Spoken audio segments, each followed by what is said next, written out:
In today's day and age, martial arts video games are a rare commodity, but developer Slowclap is up for the challenge to fill that void. Following their 2017 Absolver, Slowclap is back again with their upcoming semi-roguelike kung fu action game, Sifu. In this hands-on preview, we got access to the first half of the second chapter, primarily focusing on in-depth combat mechanics and a snippet of the narrative.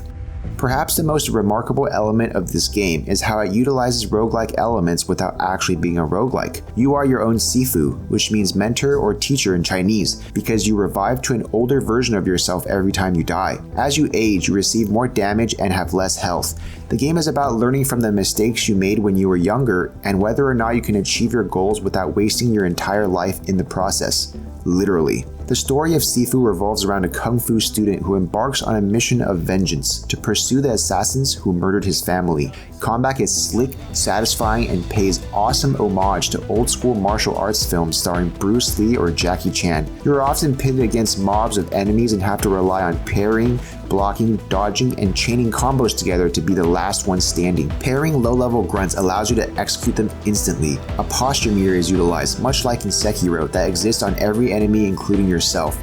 Once an enemy's posture meter is filled, you can immediately execute them in a flashy, badass fashion. Different skills and combos can be unlocked as you acquire experience points from defeating enemies. In addition, there's much more depth to combat than just spamming the same combos over and over, as foes tend to use different moves on you that require varying approaches. For example, enemies can go into a rage mode which increases their health, damage output, and alters their moveset. Sifu makes excellent use of its environments for immersion and fighting versatility. Objects such as bottles, sticks, and even footrests can be used to your advantage against enemies. You can also make use of the area you're in to execute foes by slamming their heads onto a wall or flinging them over a couch. Levels are handcrafted and feature back alleys, long corridors, and secret fight clubs. You can even approach situations however you like, peacefully or violently. The world is in your hands. Every punch you land and hit you take feels dynamic and forceful, so you know exactly when you're doing well and when you're falling short. Every character is voice acted, and fitting audio tracks are present for each setting, such as pumping disco music playing in the nightclub. The preview build we had access to was on PC, so keyboard and mouse were obviously supported, but it's evident that this game is better played on a controller.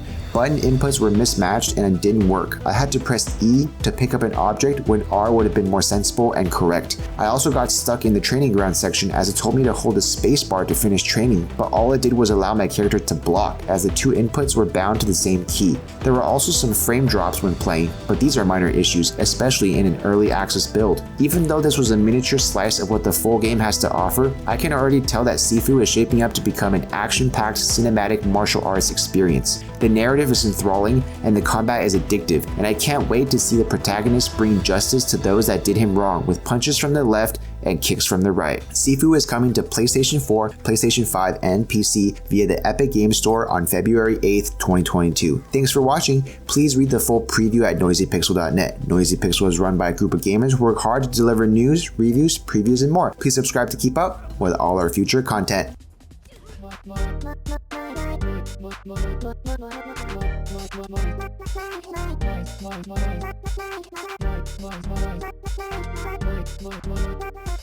Noisy Pixel.